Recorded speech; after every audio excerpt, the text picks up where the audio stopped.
Жылына бір рет Чернобыль апаты құрбандарын еске алуға жиналатын батырлардың көптеп күткен арманы орындалып, бас қосатын аллеяларының еңсесі тіктелді. Ескерткіштен бастап жаңа кейіпке енген аумақ ардагерлердің көз қуанышына айналып отыр. Карантин кездесуге кедергісін тигізгенімен, келіп көріп, суретке түсіп, сүйінші сұрап жатқандары да көп.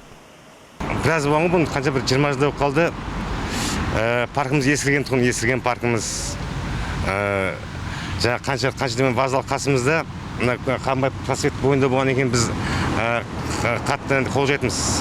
Әкімдерге хат жаздық, алдыңғы әкімдерге. Үлкен проспекттің бойында болған екен, біздің паркымыз жөндеу өтіп беріңіздер деп. Соны әкімдеріміз айтатын, бюджеттен ақша бөлдіреміз деп.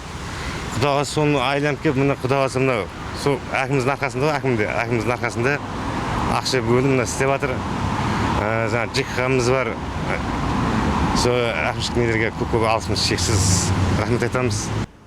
Гүлзарды абаттандыру жұмыстары мамыр айында басталған. Оған бюджеттен 133 миллион теңге қаржы бөлінген. Қазіргі таңда жөндеу жұмыстары толығымен аяқталған. Соңғы этап гүл егу жұмыстары жалғасуда.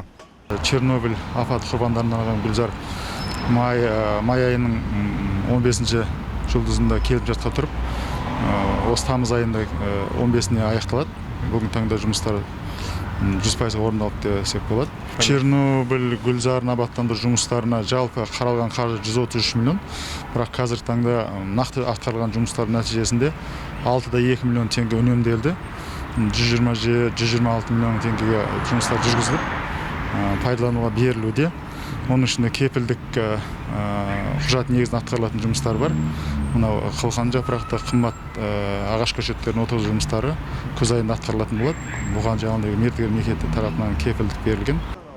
Абаттандырылған аллея қалалықтардың да көз қуанышына айналды. Тұрғындар демалыс аумағын күтіп ұстауға сөз беріп отыр. Немерелермен сейіл құратын мәдени орын пайда болғанына риза. Бұл жер дала сияқты жайсыз жер еді, сөніп қалып жүргендей бар еді. Қазір өте керемет жақсы жер болды. Орналасып келіп отырып демаламыз бәрімізде. Осы Теміржол районының, Теміржол микрорайоны ғой бұл да. Уақытында Теміржол микрорайоны болған. Қазір теміржолшының ветерандары өзіміз бәрі жиналып отырып, әңгімелесіп отырамыз, уақыт өткіземіз. Өте керемет сұлу жер болды. Біз бұл аймақты көгалдандырып қойған үшін қуаныштымыз. Бұл Чернобыль апатының құрбандары мен мүгедектеріне арналған ескерткіш аллеясы өте әдемі, сәні мен салтанаты келісіп тұр. Фонтан қоюды да ұмыт қалдырмаған. Осының барлығын аз уақыт ішінде жасап бітірді. Бұрынғысымен салыстыруға да келмейді. Тұрғындар болып алғысымызды білдіреміз. Чернобыль апатының құрбандары мен мүгедектеріне арналған ескерткіш аллеясында тындырылатын тірлік мұнымен тоқтамайды. Ала жаздай аумағы көріктендірілсе, алдағы айларда көшет отырғызылып, көгалдандырылады. Нұрлан Пайызов, Антон Семенов, Саят Асанханов, Нарньюз.